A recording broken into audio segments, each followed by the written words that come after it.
Hello, this is my third English podcast, and I am here with my July report. It's a psychological investigation conducted by me, someone with no qualifications. Because July for me has been strange, not tragic, not dramatic, just psychologically expensive. I spent weeks looking forward to my vacation. I imagined myself resting, recovering, recharging. Then I left for the trip, and my digestive system immediately filed an official complaint.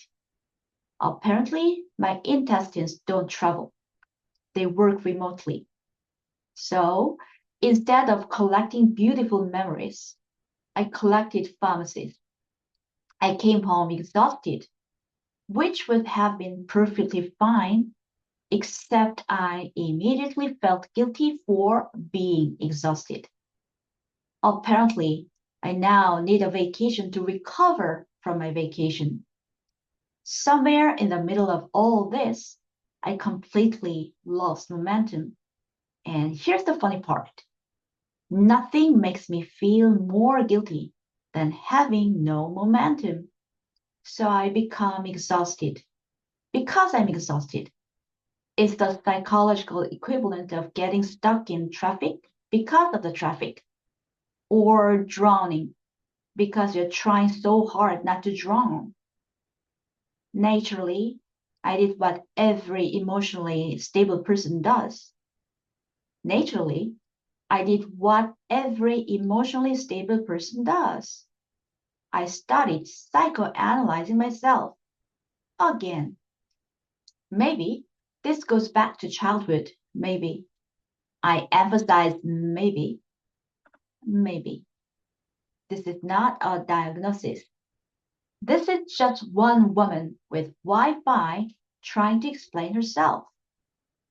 When I was little, I don't remember anyone saying, rest is bad. Nobody actually said those words. But children are excellent anthropologists. We don't believe what adults say. We believe what adults repeatedly do. One memory has stayed with me. My dad. Sometimes he'd simply sit. Maybe he'd stare out the window. Maybe he'd been thinking.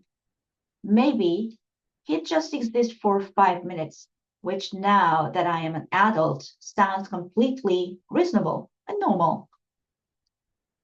Back then, it looked dangerous because sooner or later my mom would notice. What are you doing? Why are you just sitting there? There are so many things to do. Now, to be fair, I have no idea what was actually happening. Maybe my dad really had been sitting there for an hour. Maybe there really were 20 things that needed doing. I was 8. I wasn't exactly conducting longitudinal family research. Children don't remember facts. They remember patterns. And the pattern I remember was simple.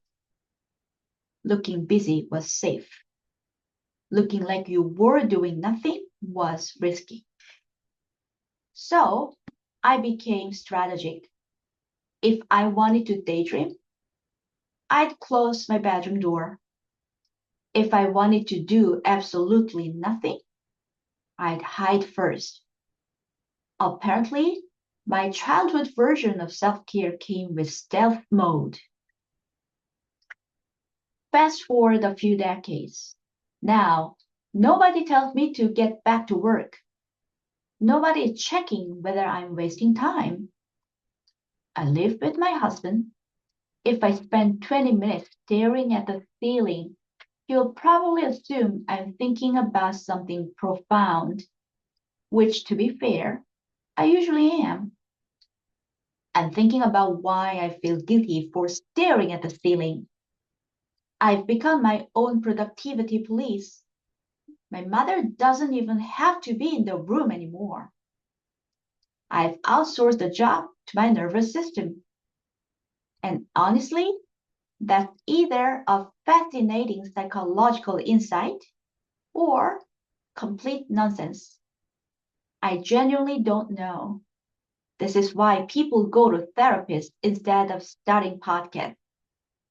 The funny thing is, I've spent most of my life trying to be productive, always studying, always reading, always making plans, always improving something. If productivity were an Olympic sport, I would have finished about fourth, close enough to feel disappointed, too far away to get a medal. I've invested an extraordinary amount of energy into becoming efficient. The return on investment has been surprisingly average, which might be the darkest joke of my life. I optimized everything except the outcome. Maybe that's why July felt so uncomfortable. Summer slowed my body down. The vacation interrupted my routine. The heat drained my energy. And suddenly, I had no choice but to stop. That's when the guilt showed up. Not because I was lazy, but because I didn't know what to do with a version of myself that wasn't producing something. Or maybe I'm overthinking the whole thing. Maybe none of this has anything to do with childhood. Maybe it's just 35 degrees outside. Maybe my body is simply saying, we are not doing ambition today. Honestly, that explanation sounds as scientific as mine. So I've decided to postpone the diagnosis.